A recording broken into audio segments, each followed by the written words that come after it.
Well, you could always So do like a for the Twitter audience. You could do a play-by-play, yeah. like Well, no, I mean, MMA. I'm okay. So I'm live right now. Hello, everybody, and welcome to Honey Badger Radio. My name is Brian. I'm here with Allison, and I'm still getting things set up here. I want to make sure that the people in the vertical can hear me. So I'm just adding the appropriate uh source to that. So you should not be able to see me, but you should be able to hear me simply because we're adapting. I had to adapt the layout for what we are doing, and so right now I'm here with Allison, and I'm in the Twitter space. Oh, I should add a link to the Twitter space. I should have gotten that too, and I'm gonna drop it in the description of the video so that people can join. That's probably something that I should do. So let me just drop the link, the correct link for the Twitter space, because that's the old link right now. So just give me a mo, and I will do that. But let me know if you guys can hear me and Allison fine. If you are watching this on YouTube, if you're in the Twitter space, you should only be able to hear me. And that's just the unfortunate reality that we have to deal with right now.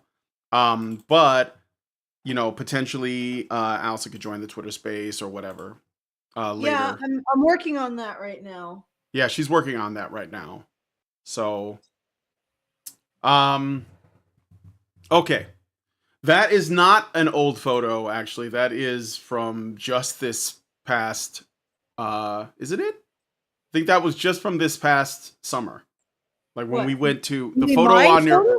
the photo on your, No, on that's the, yeah, that is from 2019, so it is a bit old. oh, okay. Yeah, I guess so. Well, we don't look that much different.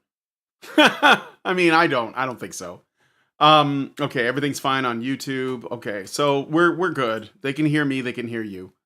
So anyway, we're just waiting on the guest to join, and then we'll, I guess, chat with them. And those of you guys who are in, again, if you're watching this on Spaces or listening on Spaces, I'm not yes, was it yesterday or Friday? Friday we did like a space. It was for Valentine's, and we were in both places at once, and it worked out pretty well. Yeah, I Um, did. We'll see yeah, if it I does think this it time. did. I think it sounded Yeah. fine for what it is. So if you're in Spaces, you're just hearing me. But if you really want to get the full context, go to our YouTube channel, Oh, am I or on live now? our Rumble channel. Yeah, I've been live. Yeah, Oh, I'm okay. live. So you've been watching me do stuff here. Well, yeah, you're fiddling. I don't know what Fiddle, that yeah, is, but I'm trying to make it so that I can also get into spaces. It's just my I don't know. It was incredibly cold. Had trouble starting the car. Then we are actually having record cold in Kelvington right now, or in Saskatchewan right now. It's like unbelievable. It's wow. supposed to be like -6. It's Oh no, -4. that's right. It is supposed to be crazy cold up there, obviously, but also in the Midwest, Southern Illinois and Tennessee, they're getting hit. We got rain, that's it. A lot of rain, like the river is pretty flooded, but no, nothing severe. It's just wet and chilly. So Yeah. I am I'm grateful just for that. all right. Yeah. Okay. So I am in my personal account Yes. now. Okay. Why? Oh, right. The Macs have this thing where you can share a mouse between two. Come on. There we go. But then it gets sort of confusing because the mouse goes all over the place and I can't find it because I'm looking at one screen and it's actually on the other. You know what I mean? Mm-hmm. All right. So let me get the spaces. This one, copy, go here. There we go. Now, no, I don't want to boost my account right now. I want to get into here. There we go. Okay. Now I'm going to have to mute this. Yeah, it's already muted. And then I'm going to have to actually, I'm just going to stay muted for now. Uh-huh. Oh, looks like everybody left. Oh, that's okay. They'll join. So you're in here now. Let me turn you into a speaker. Sure, but I'm going to just mute. All right. Should go back here.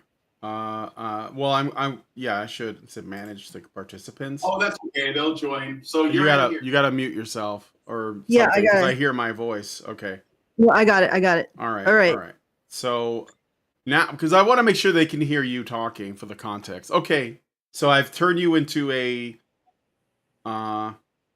co-host in here, and I don't know if that's something you have to accept, but Oof, my cat is losing her mind. This is too much stress for her. Okay. Welcome to the show, people. Gabriel Phelan Lucas says, "Don't fiddle with yourself on stream, Allison." Oh, that's terrible.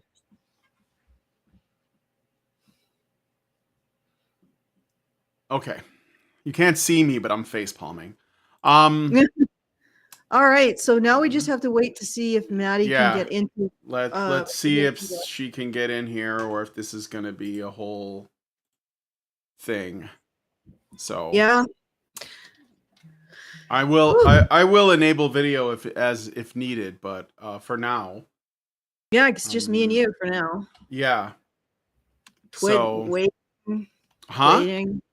Waiting. Well, okay. I'll enable video for now. Let me just where is it? And it uses. Oh, right. No, my camera's being used by my OBS because I wanted to have it available as a Up you go. Up. I wanted to have it as an option. So local cam. Okay, this is working. So I'll just turn it on in for YouTube so that and leave it at that. So where's local cam at? Where did I put it? Okay, here we go. So there we go. And oh, there you are. Yeah. No, they can't see me. Oh, well, that's because hold on a second. That's because my this camera's really big. So I'm just gonna move it. I'm gonna move it. This is a temporary setup, okay? Just until we get the guest in here. So I'm gonna leave it like that. Oh shit, my vertical's all wacky. Give me a second. I gotta adjust that. You're getting way too much me. I don't want to be that important. So I will shrink myself in here and tuck it nicely into the space. Okay. Down below. Space between. Okay, so Natty says her phone crashed, so had to switch to laptop. Okay, there we go. Let me just move my thing down here. All right, so I'm gonna disappear again. So give me a second. It'll just be me and my cat. Yeah. And possibly JoJo if you have JoJo cam on. No JoJo. Unfortunately. No JoJo. But let me, because Lindsay's home today. She gets Sundays off so that we can go to church. All right, there you go. So now just see. Great. There we go. Yes, now we're in business. All right. Welcome, Natty. How are you doing? Can you? Oh, okay. No. Thanks for having me. Oh, I can hear you. Okay, good. It's working. All right. So just move this way. That's better. Okay. Well. All right, real quick before we get started, I want to let everybody know, if you could, I'd like this to reach as many people as possible. So liking the video or sharing it would be great. And if you guys want to, if you have anything to say, you can send us a message by going to feedthebadger.com/just the tip, or you can just send a super chat or a Rumble rant. All right. Yep. So that's it for me.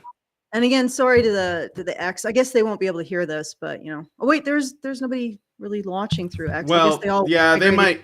Well, they come and go. So, but All right. So Are you Frank, is- doing a live stream on X? yep, it's a live stream on X. We're also streaming through our channel, which is what we And usually do, we're in spaces as well. which is the complexity that caused all these issues. Yeah. No worries. I was on X earlier waiting for you, and then I got distracted, but then also I couldn't really log in. So sorry about that. No, that's okay. I still have a little bit, like about 2 hours, so it should be, if even with the late start, we should be. Ooh, we're getting an echo. Are we getting an echo? Art4 said that because just now, it was a little while ago, but I haven't had an echo since then, so. I just heard an echo. So yeah, it seems to have resolved itself. So hopefully it doesn't come back. So what we're planning to do is we'll do like maybe an hour discussion between you and me, and then we will throw it to the X floor and do maybe an hour of that. What do you think? Yeah, sure. Okay. That's Yeah. fine with me. And I guess Brian will moderate, and yeah. Yeah. So Well, Where try do to keep you on topic. How about that? sure. Okay, so Mhm. I guess choose a topic, Natty. Oh. Well, what I'm doing these days is critiquing gynocentrism theory that you guys generally subscribe to. So we can start with that if you want. Well, first of all, define gynocentrism theory that you are critiquing. So I'm using what Peter Wright's writings, that the West is gynocentric, women-centered at the expense of men. And his theory goes all the way back to the medieval period. Well, that's not very far, but okay. So essentially what your argument is that the West does not benefit women at the expense of men. So Or would you say- alternatively, that the general attitude is not to benefit women at the expense of men. the general attitude and benefits, is that different to women centered at the expense of men Well, for you, or is that the same? okay, so it's slightly different. You could say that functionally people are not able to benefit women, but still want to. Or you could say they want to and they do. So, Mhm. so which is it?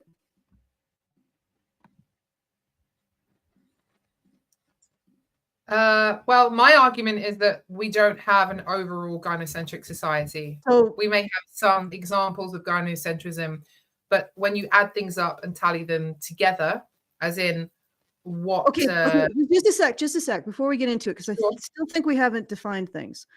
Mhm. So your problem is that you don't think that so there's two components to this.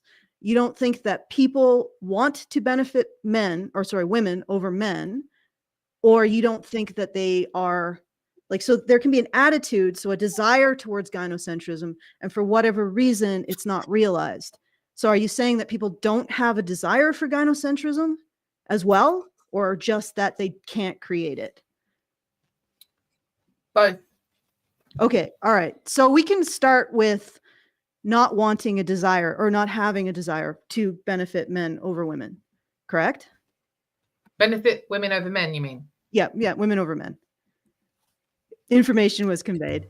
So we could start with that element, since in order to have a gynocentric society, we sort of have to start with the desire for one, correct? Yes. I don't believe that there is a desire for one. You're wrong. You're 100% wrong. In the scientific literature, the evidence is that the average person does want to benefit women over men. So if there's an instance where harm can be accrued to a woman or a man, they will prefer to see it done to a man. If there's benefit to be given either a woman or a man, they will prefer to see that done to a woman. It even goes to the instances of scientific studies. So if a scientific study shows that men are better than women at something, people will believe that it's false or that the methodology is incorrect. Whereas if it shows the reverse, they're more likely to advocate for that science as being correct. And this is stuff that is in the literature. Like, this is what we see in terms of the psychology of men and women and how the individual man and woman wants to benefit men or women. Now, if we look at something like implicit bias, women have an implicit bias for other women. So they have a preference for other women that we do not see with men. Men don't have a preference for other women, or don't have a preference for men the way women have a preference for other women. In fact, I think what men's preference is for other women as well. So, I mean, you can say that this is not the case, but you're arguing with a lot of science. Just saying that I'm arguing with science, you will need to I will. give me an example of what one of those studies are. Okay, the implicit bias study in relation to implicit bias in gender. Let me call up my resources. And also there is a recent study into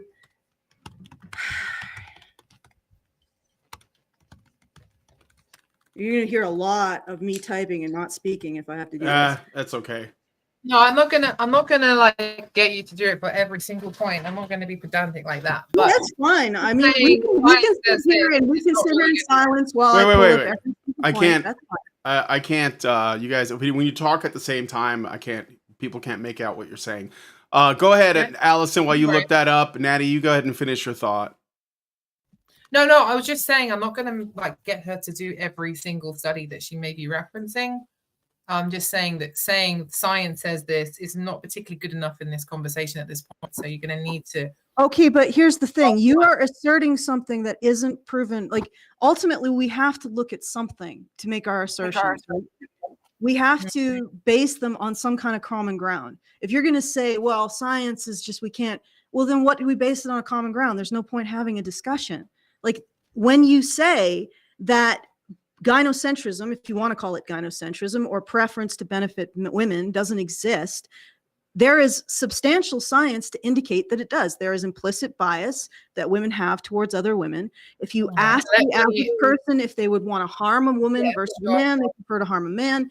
If you ask they would prefer to benefit a man, they would prefer to benefit a woman. Like, you're going up against actual evidence. And then, of course, the omega bias, or the omega, I think it's the omega bias, which is what I was talking about with the scientific surveys. If you show people science and you just make up like two studies, one that shows men are better at something and one that shows that women are better at something, you show it to the average person, they will guard the one in which men are better at something as with more suspicion.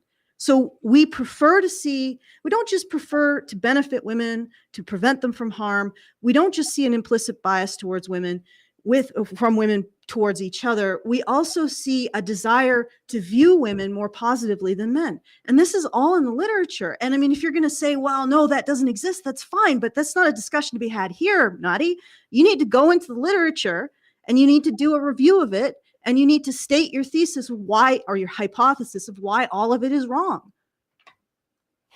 Otherwise, I've got a hypothesis why this is wrong, but you got to do it after reviewing the literature. Allison, let Natty say her piece, because she might not want to talk about it from the perspective of like studies and statistics, because I can understand how there could be some desire to like view those things with suspicion too. So let's hear Natty's case. Outside of that, I guess, or whatever I don't want to put words in your mouth, but let's hear what Natty's side of that. So go ahead, Natty. Yeah, sure. So like what Brian just said, there's definitely going to be arguments that I could make that could say, well, they're right to view certain studies with suspicion because studies are misrepresented all the time.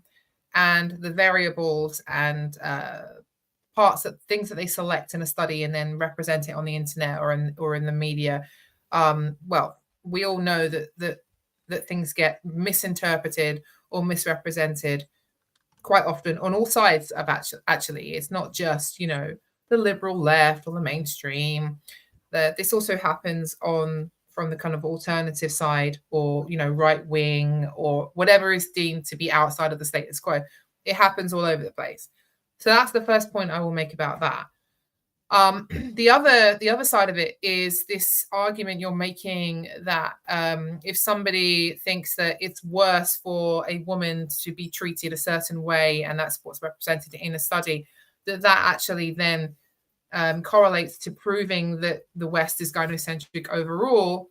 I could probably argue that point and probably test that point with you. But my position, generally speaking, isn't. I could use some data and studies that you may provide, or stuff that I may have come across too. But my hypothesis generally comes from questioning where the worldview comes from in the first place about gynocentrism. And then also the point I made earlier is that I am not denying that there may be elements of gynocentrism in society in the West, right? But my contention is that we don't have a gynocentric society overall. Yeah. So I'm saying that we still have patriarchy. We still have a patriarchal society in the sense that men still rule, and especially in a civilizational level. You're always going to have men in power, right? At least we do at this time, okay, who have influence, overt influence, and also philosophically speaking, we have a sort of individualistic framework that is actually based on the male form and the male way of looking at the world, or at least how we think masculinity is in the first place. So that's sort of part of my hypothesis, really, is that a lot of what the feminist theory perhaps is getting at in the past is that after the Enlightenment, we developed this notion of human rights and the rights of the individual, and how we were viewing the world through that lens. And I'm sort of, my starting point with it is that wasn't at the time defined through how women may see the world, how experience the world, right? So that's sort of the starting point there. And then the other part of my theory, the way that my argument, is my interpretation of the Orthodox faith, okay, what the church teaches, and the added element of ancestral sin, and how that affects how we view men and women, aka Adam and Eve. And I understand that if you're not a Christian, then you're going to reject this worldview. But I have to sort of partly make the case that we shouldn't reject that worldview, in the sense that this is always affecting how human men and women see each other, whether it's through preferencing men or preferencing women. That's probably what I would include into my hypothesis. So I'm happy to reference some studies if it's relevant to that, but that is what my pushback or my position is, where it's coming from, because I basically make the case that we can't necessarily have a gynocentric society overall without patriarchy, because patriarchy will facilitate gynocentrism when it exists. And this idea that patriarchy would do something like that would undermine it in the first place is kind of odd, because you could say that if you had a study that demonstrated female preferencing, then this assumption that means that the man is going to be it's going to be at the expense of men somehow, I think is very interesting assumption to be made. And the case I would make is that's because you, Alison, and perhaps everyone at Honey Badger Radio, and everyone generally speaking in the MRM, has taken on the gynocentric worldview as a presupposition. So you are looking at it having accepted a conclusion about something in the first place, which then affects how you interpret data, and then start cherry picking and manipulating things that you found to fit that.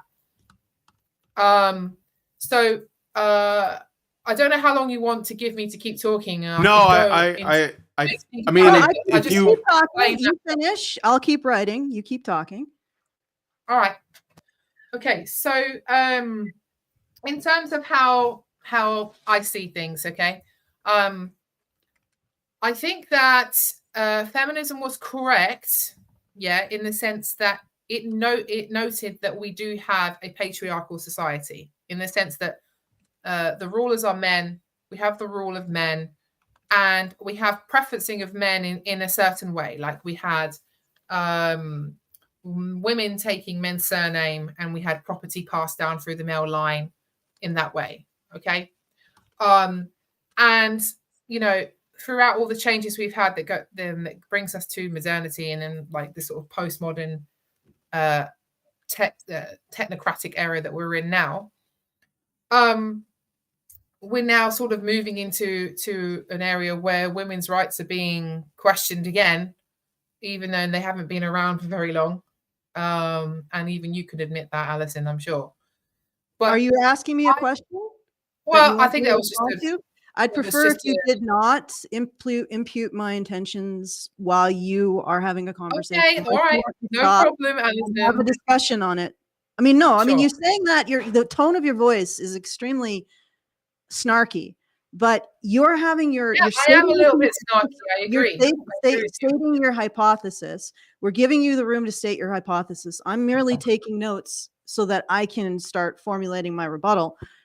If you, in the process of stating your hypothesis, start impugning ideas to me, I feel like I should have the right to respond to that. However, that means you'll have to stop and we'll have to start the response. Okay, fair enough. I won't do that again. Duly noted. And please, no more snark. Like, seriously. Why? Because it's just, it doesn't facilitate a conversation. Like, why would you approach this in terms of being snarky? Oh, come on. No, seriously, Alison, why would you approach it? Like, you're talking about the emotional. Okay, one of us has to talk at the same time. Okay. Talking about the emotional framework that people bring. Wait. I'm not going to stop. You're talking about the emotional framework that people bring to this thing, and I'm pointing out you yourself are evincing an emotional framework. All right, continue. Being snarky is what, an emotional framework? Yeah, it's an emotional framework of dismissal and contempt. Yeah, I do have contempt for the worldview that you guys are promoting. Absolutely correct. All right, well, make the case. That's your emotional framework. Make the case. Yeah, and having emotions and feelings about a worldview that I think is doing damage to people is completely appropriate. Except in a discussion when we're just looking at the facts, right? Yeah, well, not really. If I'm talking about a hypothesis or an argument that I'm presenting, whether or not that's factual, isn't that something that we would argue about? So, I mean, frankly, are you complete? Are you done? Can I start addressing it, or do you want to continue? Hey, you said that I shouldn't impute you. Yeah, but, but that's a beginning of a digression. Before that, you were still laying out your case. We want to know if you're finished. I want to give you a chance. Referencing you and saying and acknowledging that you probably don't want women to lose some of the rights that they have now. You are now again impugning what I believe and think. Hey, listen, Alison, we've had a lot of interactions in the past. So, forgive me for thinking that you probably don't. No. Well, first of all, my point is that when you start to talk about what I think, I know you're no longer talking about what you think. So are you done with what you think? Or do you want to continue? Like, let's just bring it down to brass tacks. Giving you the opportunity to lay out your thesis, are you done? Or your hypothesis, are you done? Because the last thing that you said was, we are now in an era where women's rights are being questioned, even though they haven't been around for very long. Do you want to continue that thought, or do you want to now discuss what I think? Because you've introduced the topic. That's all I'm going on. You can be as snarky as you want, granted. But at this point, if you want to talk about my thoughts, then we can talk about my thoughts. Are you done with your thoughts? No. Okay, then continue. You were speaking on the topic of women's rights being questioned. Who is leading into what I think about it and where my mindset comes from? What you think about it, not what I think about it, but what you think about it. Sure. Okay, so as I said to you, my belief in Orthodox Christianity does influence my worldview here. And I think that part of the reason that I've been pushing back against the promotion of gynocentrism worldview is because the worldview is based on a deep resentment of the Virgin Mary, aka the Mother of God, the Theotokos, right? When you read Peter Wright's writings in his essay, it becomes all right. Now we're talking about. Anyway, I'm going to continue because this is very, very relevant. Let her finish her thing. That's okay. Let her finish her thought on that. Go ahead. Thank Natty. you. Sorry. Yeah. So this is actually pretty relevant because I do think it's very interesting that we have a particular worldview being promoted that is based on that, in my opinion. And as an Orthodox Christian, we venerate the Theotokos, the Virgin Mary, and what she did for us. Yeah, in terms of she gave birth to Jesus, she gave birth to the Word, and she engaged in a level of self-sacrifice. Yeah, and she was sinless according to Orthodox theology. She was sinless, and she was chosen by God to do that, and she went through a lot. And I think so. If Peter Wright's gynocentrism theory, which is pretty much the guy that popularized the whole thing, although he's not the only person that's spoken about it, but he is pretty much responsible for it being accepted among the MRM and the right wing at large in terms of the culture war stuff, then he's actually giving credence to the influence of Christianity. So if I'm coming from a perspective that Orthodox Christianity and Christianity, generally speaking, is true, and he's giving credence to how that has influenced our mindset in the culture, because his argument is pretty much that the way that the Virgin Mary was viewed in the medieval era was that the knight class, who were under feudalism, under chivalry, when chivalry changed from being a code of conduct of behavior for the knight class, and then it became about respecting women above men, is his argument.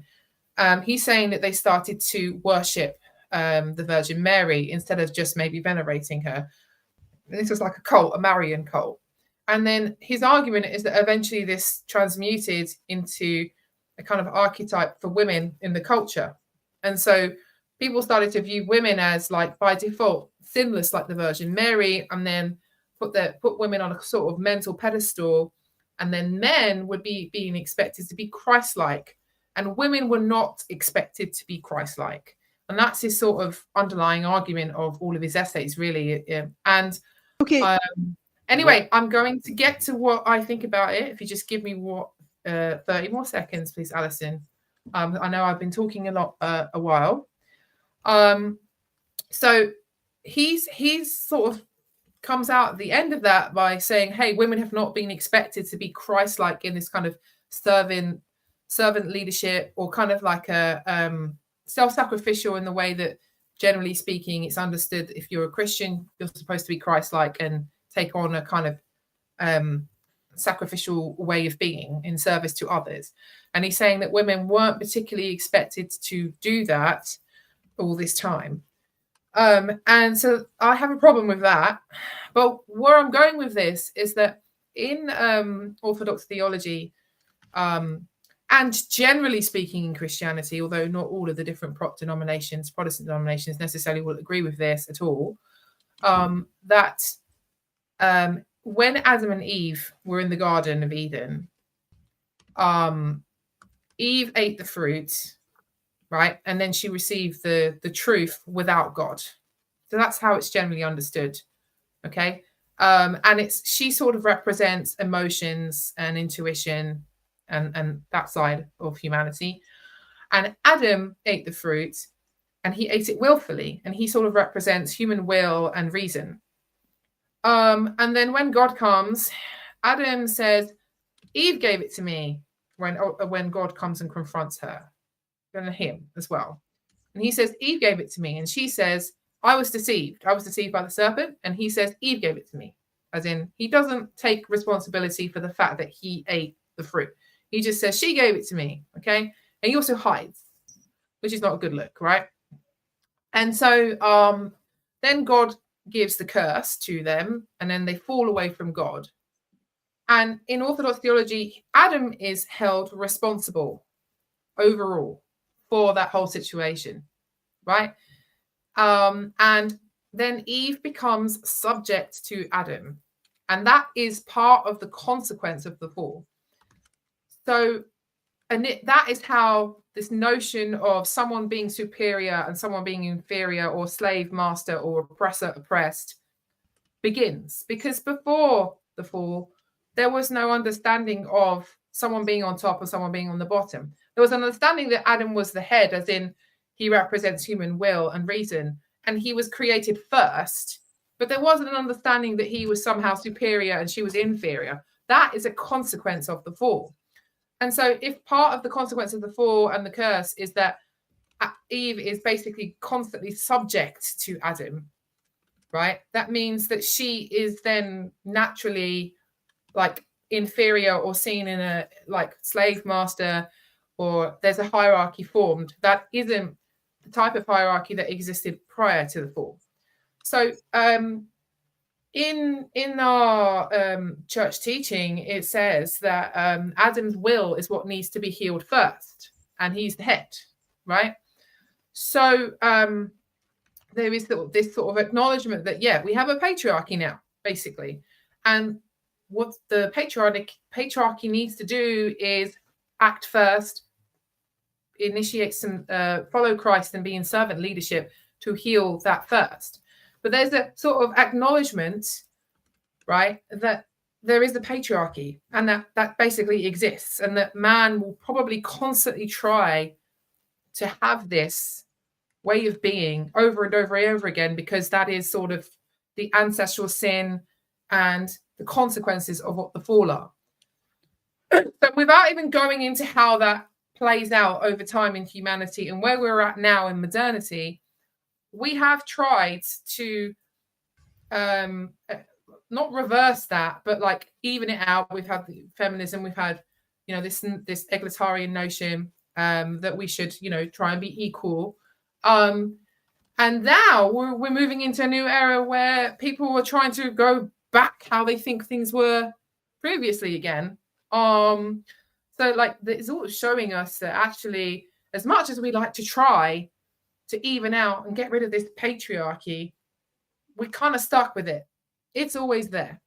And I think I'll stop there for now. Thank you for letting me talk for a bit longer. No, that's cool. Okay. Allison, go ahead. I actually have a question, and it's a little bit of a digression. Why did you get involved in men's issues in the first place?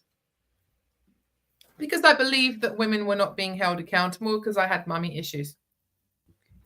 Okay, so that's your conclusion. So you believe that men's issues are completely invalid? No. Sorry. Okay, you believe that men's issues are completely invalid? No, I never said men's issues were completely invalid. No, but you said that you think that you got involved with these issues because of an emotional reason or an emotional flaw that you've since presumably resolved. So doesn't that leave all of the issues as invalid? That just as a result of an emotional problem that people have is the only reason why anybody advocates or has an interest in it? You were making some leaps of logic that are fascinating. No, I'm just okay. All right. Let me clarify. Look. Yeah, rephrase it, Allison. That's okay. Rephrase it. All right. You said that you advocated for men's issues as a result of having a problem with your mother, correct? I can give a much fuller answer. I've answered this question a million times in a short way and in a long way, but I just gave you a very quick thing. If I may. Not that I'm making an argument for either side, but I'm going to try to explain or see where Allison is coming from. So people get involved with the men's movement for different reasons. And what Natty's answer sounds like is basically it's either, some people are more on the side of like, what are the legal and administrative and legislative issues, maybe even systemic that men face that we need to address, either because we're pursuing equality, which is maybe somewhere like where Warren Farrell is at, or because, we just want to see men treated more fairly, for the people who are like the intactivists. And then you have the people who are like, and I'm not saying it's one or the other, there's usually overlap, but then you have the people who are like, well, maybe we just want to hold women to similar standards that we already hold men to, and that would be like a pursue, in pursuit of something that looks like equality as well, but like in another way, assuming equality is the goal. That depends, because like we don't all believe in those concepts, but some do. And I think that what Natty's answer, and let me know if I'm wrong, but your answer seems to be that to that question was more on the side of, I don't think women are held accountable to a satisfactory degree. And I guess in retrospect, you're saying, oh, I think that came from, or I have concluded that came from my experiences with my mother. Am I being fair with that, or unfair? No, I would say that's a reasonably fair assessment. I think there's more to it. But can I speak now? I was giving you a quick answer. I think Natty wants to give a longer answer. If you would like, I can give you a much more fleshed out answer, because I am quite a complex person, believe it or not. So I do probably have multiple reasons why I got involved. But I think that there's always a kind of strong draw, and it is emotional, you're correct, that will often brings people into kind of online movements or political movements.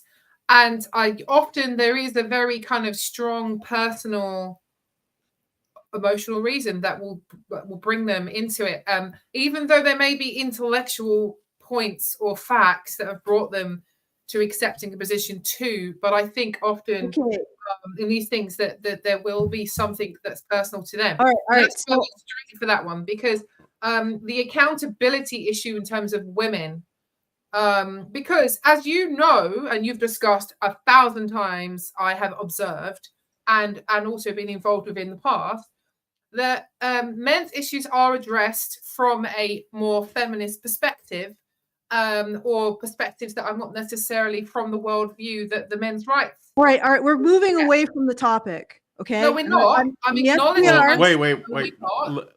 I'll give you 30 seconds, Natty, and then we're going to give Allison the floor. I'm trying to explain to you that the men's rights movement that you guys have been promoting all this time, the particular worldview that you promote, that you tie into, that is very much interwoven with this idea that women are not held accountable, because there are other people that acknowledge men's issues too, but they don't have that same presupposition. All right, Allison. Sorry? For example, other people who hold or are interested in men's issues but do not feel that women aren't held accountable.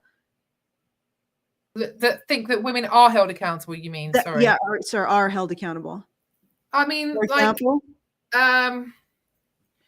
I seem to remember in the UK years ago, there was what was that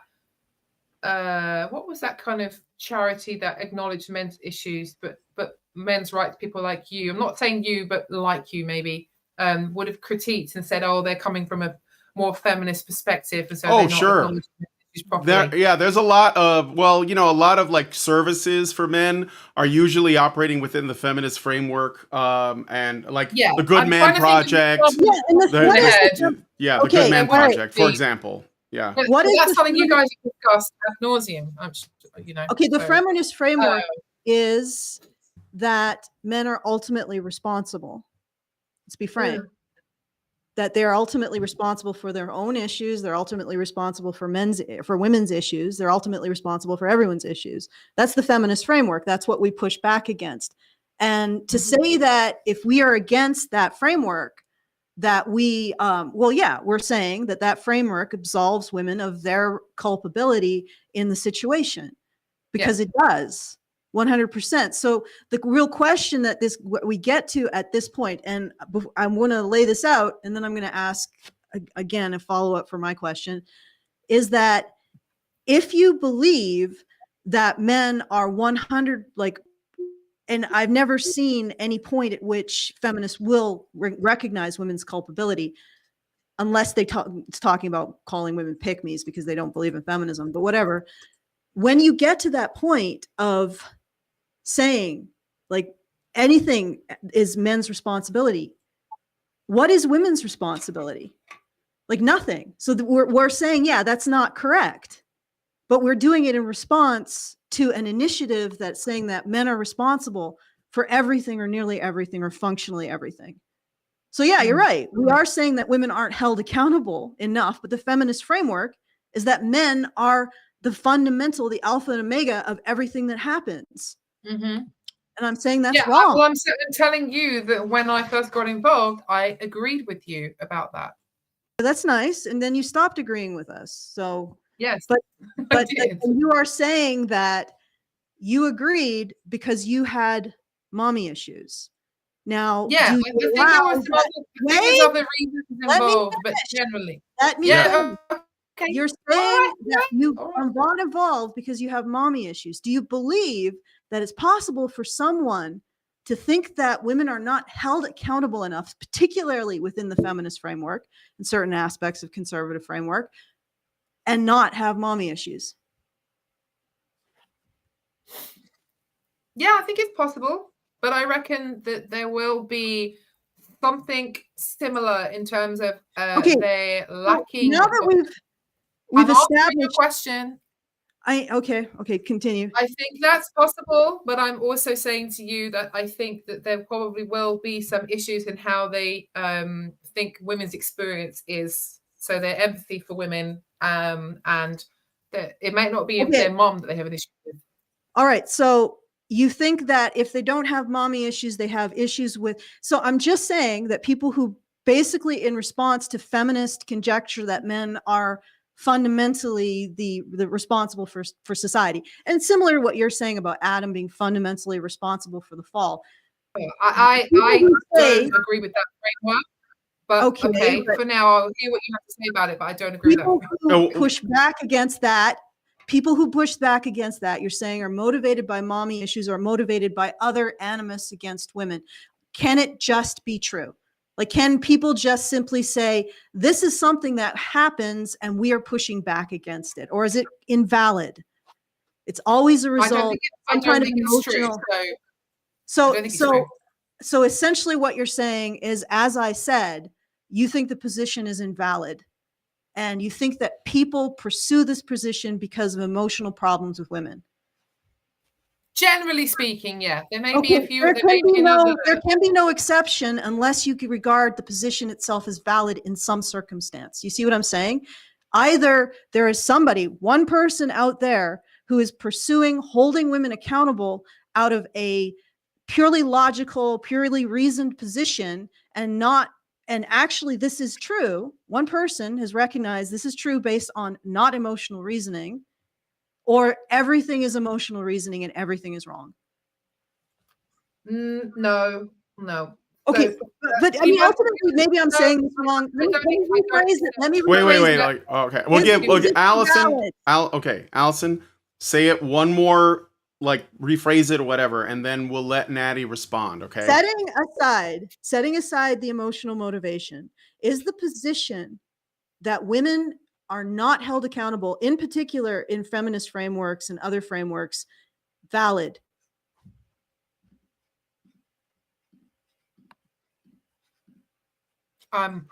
You've lost me there. I'm sorry. Setting aside people's motivations for coming to that conclusion, Is the conclusion valid? Right? Like, Well, let's I don't think the conclusion's valid.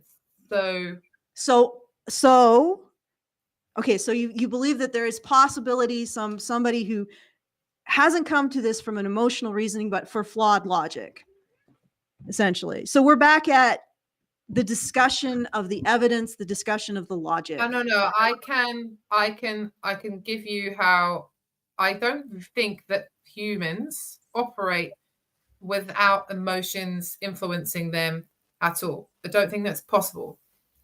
In terms of, especially in terms of investing in an ideology or a political movement, I don't think that humans operate that way. I think that there's an intersection of your emotions influencing and motivating you to be biased in one way or another. I don't understand. So I reject this notion that we can be 100% rational at all times. That's just not possible. Okay, so how do we have a conversation then? If we are all influenced by various emotional factors, where do we come together with any kind of agreement? Well, we use both. We use reason and emotions together. Okay, so we're back at reason. Like, how do you use emotions in order to, explain how you use emotions to benefit this conversation. How about? Well, I could empathize with you if you're making it a point. If you're telling me a story about something that affected you emotionally, then I can use empathy that will help me to empathize with you and maybe try and feel some of the emotions that you're feeling. That can help our conversation. Okay. I mean, the thing is that we're talking about an observation of reality, however. So wouldn't, like, this is as close as we can get to a collective experience. So wouldn't statistics, wouldn't studies be more accurate? Well, my position is that we would use both. Okay, but all right. So because when you use studies and statistics, you can't always trust that you haven't got rid of enough of your bias, your perception bias, the conclusion that you may have, the presupposition. How do you get rid of your perception bias? What is the functional process by which you get rid of your perception bias? That's a good question. I think by acknowledging that you have it in the first place. Yeah, and I suppose working over a period of time to try and make sure. Do you feel like you have a perception bias right now?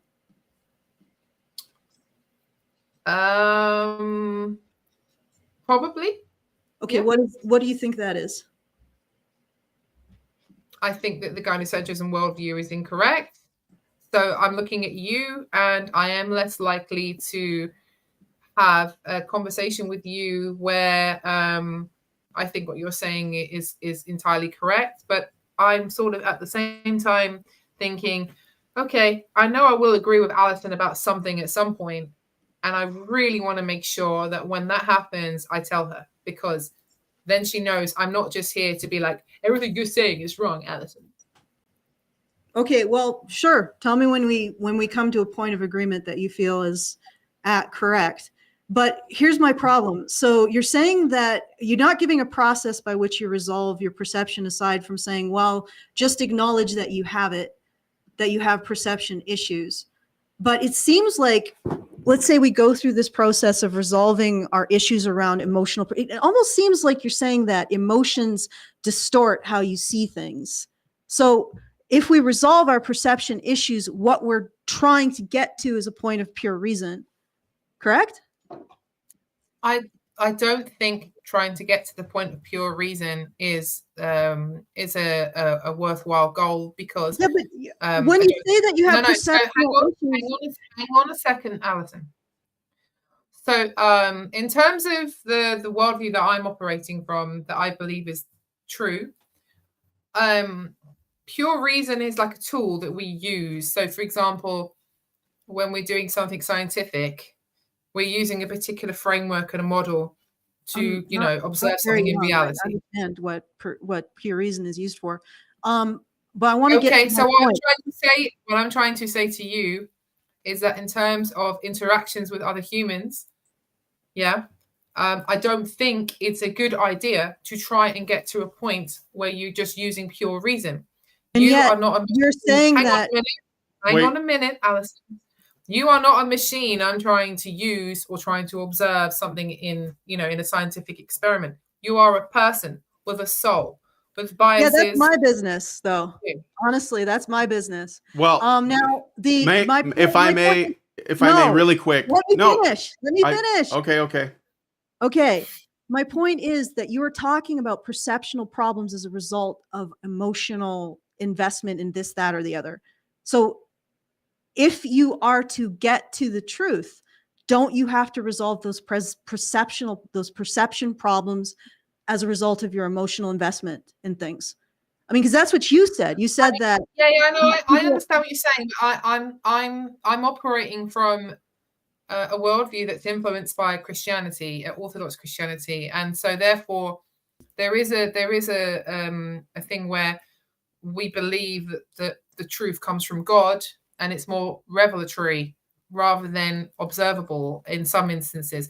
In instances of looking at the material world and kind of in a scientific way, sure, but we acknowledge that there is more than that. There's a spiritual realm, and God does communicate to us sometimes. And so I'm not trying to be an apologist here. I'm just trying to explain that I am not coming from the same framework as you, I think. So I'm just saying that the Adam and Eve story is quite interesting. Yeah, and because I know that you think that you're coming from a different framework. I suspect you think you're coming from a superior framework. Whereas, as I said, I don't believe that I'm superior to anybody because I'm a sinner. So. Oh, okay. All right. But the thing is that you believe that you've come closer to an understanding of what is actually happening, right? Than I have, because I am probably, in your estimation, still thinking through an emotional lens that I haven't resolved. Is what I get. I suspect is what you're saying. I could be wrong. You can. Yeah, I mean, possibly that moment of agreement to say yes, Allison. That's exactly. Yeah, possibly. I'm not sure it's exact. I think my observation of you is that you're very you're using reason and yes, because I respect the intellectualizing people around me. Oh, sorry? I respect the people around me. I'm not going to say that if they bring reason and logic, I'm going to respect that for what it is. Every time I talk to people, I'm prepared to be wrong. That's why I ask questions. Yeah, I'm sure. So I just want, if I may, just briefly. I just wanted to can I finish my thought about? Go ahead. Brian has been squashed a couple times, so why don't we let him go? All I wanted to say is that there seems to be like a binary conversation happening where it's either your logic or your emotion, and the truth is we're complicated beings. Obviously, there is no one on that I know of that is pure logic, but I do think that we try to look at we try to operate within logic and reason, but you can't completely, and I don't think anyone would pretend like emotions don't have any effect on us. I mean, intactivists, for example, that advocate against circumcision probably have a story to tell that they have a bad experience with, but it's not the method by which they advocate for intactivism to stop mutilating baby boys. Instead, they bring out all of the data because they know that purely emotional argumentation is generally not effective, and it comes across as solipsistic. But what's better, and if you want to actually make change, is you show people this is the actual consequences. And not only that, but it's effective because would-be parents will look at that and say, well, I don't want to do that to my child. And that's not them saying, this is all of the rational reasons why that we would do that. It's more, out of a love to protect their children from mutilation. So all I'm saying is this isn't like argument one way or the other, but I think that it's a little uncharitable to say that, this pure thing over here of reason or this pure thing of emotion are like wrong or right for this reason or that reason, because nobody works that way. That's all. So I'm sorry, who was talking? Who wanted to talk? Was it Natty? You can talk now. No, I'm just putting my thumb up. I was just saying, yeah, I think that's a good summary there, because my argument is that we will use a mixture of both, and that we shouldn't really try to claim that we are not influenced by one or the other. Although I know it claims often a lot that people are just speaking from their emotional point of view, and there's no reason involved, and that clearly happens too. But actually, what I was going to say about Alison is that my observation of Alison is that, and I'm not saying this is 100% correct, but this is my perception of Alison, is that she tries to operate in the reason category more often than not, and therefore maybe is in danger of not acknowledging the emotional side influencing her ability to reason. And I'm saying I don't think it's a good idea to actually try and convince yourself that you're like that at all times, because actually where I'm coming from is that often we will find people that tend to be operating in that way, and they're often very monotone types. They're kind of like in this, like, I am just talking from my reason, that kind of stereotype. And then they seem to embrace ideas that actually seem nonsensical or even irrational. But then they cherry pick data and find information that may justify their reasoning for picking it. But actually, when you really investigate with them why they went that way, it tends to be that there was something emotional or something about themselves as a person, their influence that got them there. And so I guess I'm just trying to point out that I don't think it's a good idea to try and claim that we can operate like that, especially when you're in a conversation with another person. Okay, well, first of all, I'm not claiming we don't operate without emotion, but the goal is to operate in a place of reason, because reason is respectful to the people around you, in my opinion. It is the ultimate meritocracy, where people can offer a reasoned, logical argument and have it considered. So the ultimate, and again, I'm not saying that people are pure logic or pure reason. I'm saying that is the goal when we are discussing a shared experience, is logic and reason and looking at things through facts.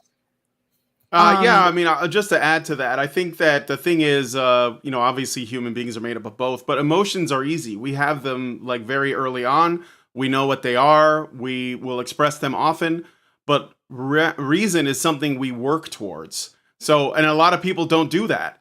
But what we want to do is obviously try to be, because the purpose of reason is, as Alison said, it's to try to come to conclusions that are the closest to the truth. Let's put it that way. As close to the truth as we can get it. Yeah.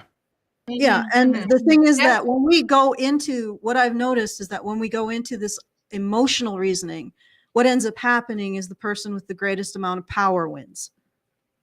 The greatest amount of willingness to do violence, either emotional or physically, to someone else wins. Their emotions become the dominant emotions. So yeah.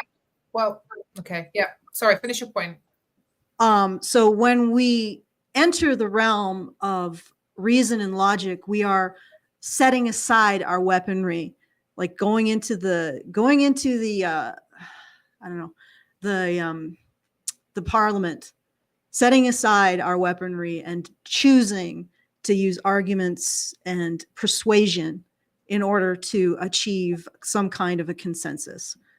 That is what I see. So yes, I'm aware that I have emotions. And in fact, when I have emotions about something, I generally look at them and ask myself, what is this telling me about my own biases? And in fact, a lot of the time when I arrive at the conclusion that women are not held to account, it's because I have an immediate knee-jerk emotional reaction to holding women to account. So I have often the opposite emotional reaction to the reason argument that I eventually give. For example, there was a story recently in the UK in which I think he was might have been Nigerian. He was definitely African, an African immigrant who approached a woman, an American tourist on a train station, grabbed her ass, and she brandished a knife. He ran away, and in the ensuing scuffle, he ended up being stabbed to death. Now, my immediate response was, get rid of the fucker. Just annihilate that asshole who had the audacity to touch a woman. How dare he? That was my initial response. They should all just die.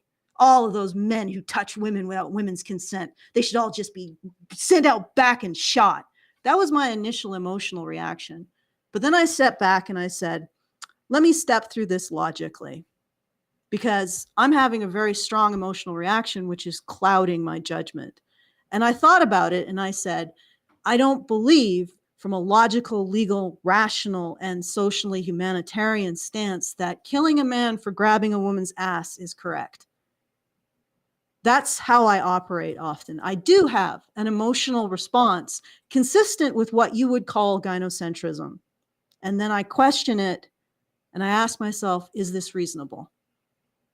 And that's how I come to a lot of the responses that I have. So, I mean, when you say I have this in particular emotional framework, I probably share it with you, Natty. It's just that I stop and I ask myself, is that correct? Sure. Okay. Would you say, I have a question then, would you say that when you do that, that sometimes you then end up completely distrusting the emotional response you may have in its entirety? Or do you try and like reduce it a little bit and still have an element of it there? I always test my emotional responses against the principles of justice. And if the principle of justice says this is actually an injustice, then I don't think it's an incorrect response. And in fact, I've never actually gotten rid of my disgust towards men who engage in sexual aggression against women, impropriety against women. It's still there. Right. Probably you have it as well. And I still have to ask myself, is this response consistent with the principles of justice? Sure. And I mean, are you saying that if you heard if you heard the opposite story, so like I don't have a stronger response. Like I'll be completely honest. Like if I heard the opposite story, a man stabbing a woman for grabbing his ass, I would actually be, I have the same emotional thing of, how dare, like how an awful thing for him to do to a woman. I still have that same emotional response. It's just that I say, what are the principles of justice? What are the principles of justice here? And, well, of course, they're a little bit more consistent in that circumstance. Nobody has the right to stab someone for grabbing their ass, right? That's what I mean. Like, and this is what I'm getting from this whole conversation. You're saying that people have emotional biases. And I'm like, yeah, you're right. They do. That's why we have to step back and think, are these emotions consistent with the principles of justice? Yes or no, right? I mean, I'm not a robot. I know that I have emotions and I know that I'm emotionally influenced. I've actually think that my advocacy for men's issues because my mother died when she was in her 50s, about, I guess, 18 years ago now. My advocacy for men's issues actually made me appreciate my mother more. Her moral courage was Okay. incredible. And her loyalty to my father was absolute. And she was the one who started me on this path. So if I have mommy issues in relation to men's issues, it's almost like a recognition of how awesome my mother was that I'm doing this. And what she taught me through her example, that you don't back down from what you believe because someone is being emotionally aggressive towards you, someone is giving you a carrot or a stick, someone's calling you a pick-me or a handmaiden, or impugning your sex life as being subpar or calling you a coward. You don't step back, you don't stop. You stand by what you believe, even in the face of whatever people can throw at you. That's the lesson my mother taught me. And the only thing that will stop me from standing for what I believe is a reasoned argument that I can't tear apart in 10 seconds. Right. But the thing is, we can talk about the rest of what you said, because I have wrote the gynocentrism worldview is not a reasoned argument. Okay, so let's go back to the let's back up a little bit. That's Allison, what I'm doing. I'm going back to the first part. Okay, so now I've read a lot of the literature related to what people term gynocentrism, which is simply like a bias toward other people call it the women are wonderful effect or implicit bias and other kind of stuff like that. I've done a lot of reading on it. Okay, so hang on a second. Yeah, I know, but here's my point. It's not the same as making an argument that we have a culture that's women-centered at the expense of men. No. Like here's the issue. Okay, I think we're arguing two things. Okay. Now, when you say women-centered at the expense of men, okay, what you're saying is, and again, it could be because people have the desire to benefit women, but don't have the means, or it can have the means and the desire. And you're saying that there is no desire to benefit women. Well, again, we go back to the literature, which I've read. Have you read the literature? About gynocentrism theory? No, not about gynocentrism theory. About implicit, not the women are wonderful effect. We've already gone over that. I was saying to you that if you want to go through some of the studies that you've used, yeah, but why haven't you read them? Like, why haven't you? Here's my problem. My argument. Haven't you read them yet? My argument is based. Why haven't you done the literature review? Why haven't you looked at the evidence review? Okay. All right. Well, can I just interject with a question? Okay. So while we're talking about whatever we call gynocentrism, I think that it's a bit of a charged word because I think we have like different interpretations of it. But let's just say that, is it fair that we understand that there is a real valid reason why a woman's safety and security is more important than a man's? Like that, like it's however you feel about that, like irrelevant, right? Like if you think it's unfair to men or whatever, or you think it's overstated, does it make sense that women were given like priority in terms of their safety and their security, and it was men's job to do it? And this is not a gotcha. I'm just saying that because sometimes when people talk about gynocentrism, it's framed in this is not fair and it should not exist.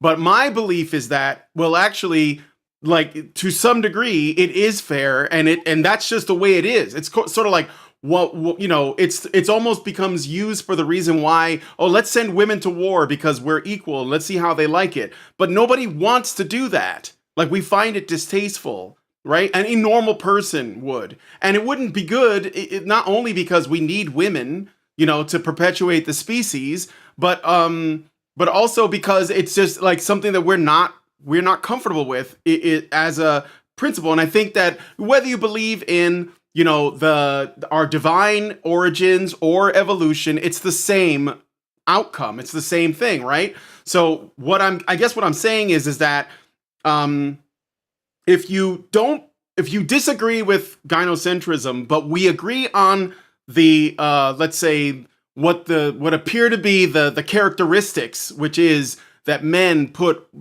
our society makes an effort to protect and provide for women so that they survive and reproduce because that is in our nature to do that, then I don't know, we could be talking, or you guys could be talking past each other a bit. You know what I'm saying?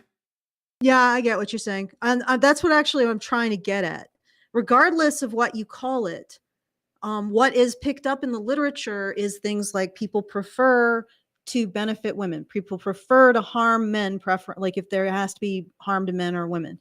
Women have more bias towards other women than men have bias towards other men. This is stuff that's picked up in the literature. Then the literature, it's also termed omega bias or women are wonderful effect. So the question is, you've decided, and it could also be termed like the gynocentrism is within that umbrella. And then also Brian's saying that, oh yeah, I guess that is a good point, Brian.